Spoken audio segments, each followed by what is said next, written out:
Delhi high court में हो गया बड़ा कांड। जज साहब के घर मिला नोटों का भंडार। नोटों की गड्डी देखकर उड़े दमकल कर्मियों के होश। सुप्रीम कोर्ट ने चलाया चाबुक। जस्टिस वर्मा का तत्काल कर दिया ट्रांसफर। अब क्या पद से हटाने की शुरू होगी प्रक्रिया। जब कोर्ट में जज फैसला सुना रहा होता है तो उससे सभी को निष्पक्ष न्याय की उम्मीद होती है। फरियादी को लगता है कि सामने चाहे जो भी हो जज साहब विक्रमादित्य की तरह न्याय करेंगे, लेकिन जब जज के घर पर ही करोड़ों की नकदी मिलने लगे तो इस भरोसे पर दरार पड़ने लगती है कि कहीं ये सिस्टम फेल तो नहीं हो गया। एक ऐसा ही वाकया दिल्ली हाई कोर्ट के जज के साथ घटा है। उनके सरकारी आवास पर आग लगी और आग बुझाने के दौरान भारी मात्रा में नकदी बरामद हुई।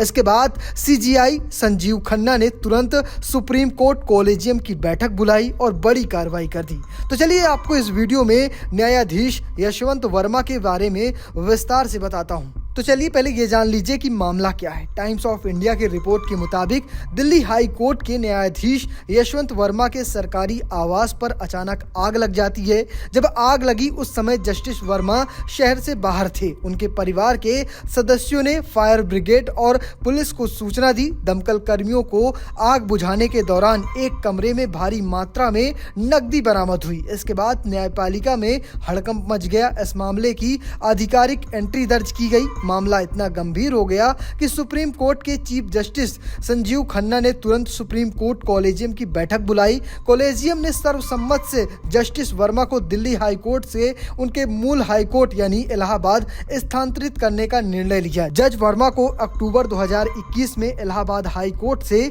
दिल्ली हाई कोर्ट भेजा गया था। रिपोर्ट्स के मुताबिक कॉलेजियम के कुछ सदस्यों ने इस घटना पर चिंता जताते हुए कहा कि यदि केवल स्थानांतरण किया जाता है तो इससे न्यायपालिका पर जो छवि है वो धूमिल हो जाएगी। न्याय व्यवस्था से जनता का विश्वास कमजोर हो सकता है। कुछ सदस्यों ने सुझाव दिया कि जस्टिस वर्मा से इस्तीफा मांगा जाना चाहिए। यदि वो इनकार करते हैं तो संसद के माध्यम से उन्हें पद से हटाने की प्रक्रिया शुरू करनी चाहिए। अब आपको बता दें जस्टिस वर्मा के बारे में। जस्टिस वर्मा का जन्म 1969 में हुआ था। उन्होंने मध्य प्रदेश की रीवा विश्वविद्यालय से LLB की डिग्री पूरी की थी। 1992 में वो वकील के रूप में प्रैक्टिस शुरू कर दी थी। एक वकील के रूप में उन्होंने इलाहाबाद उच्च न्यायालय के लिए विशेष वकील और उत्तर प्रदेश राज्य के लिए मुख्य स्थायी वकील के रूप में कार्य किया है। इसके बाद साल 2013 में वरिष्ठ अधिवक्ता नामित किया गया था और अक्टूबर 2014 में हाई कोर्ट का अतिरिक्त न्यायाधीश नियुक्त किया गया था। फरवरी 2016 में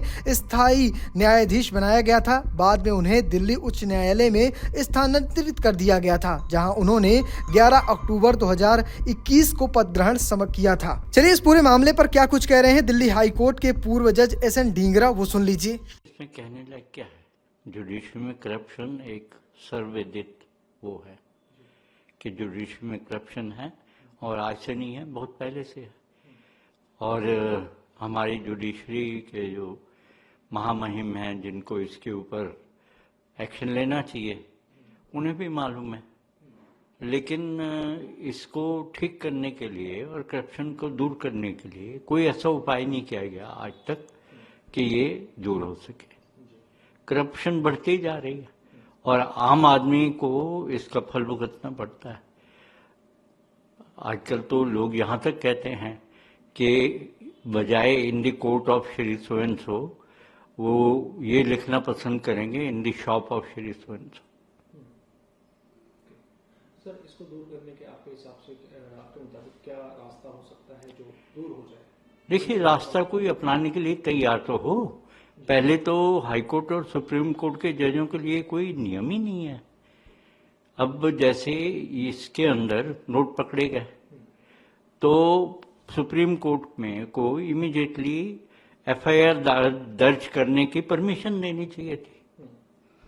तो ठीक है, करप्शन है, जैसे आम आदमी के ऊपर FIR दर्ज होती है, इसके ऊपर भी एक न्यायाधीश के ऊपर भी उसी प्रकार FIR दर्ज करने की परमिशन दी जाए और उसके साथ साथ आगे की कार्रवाई की जाए।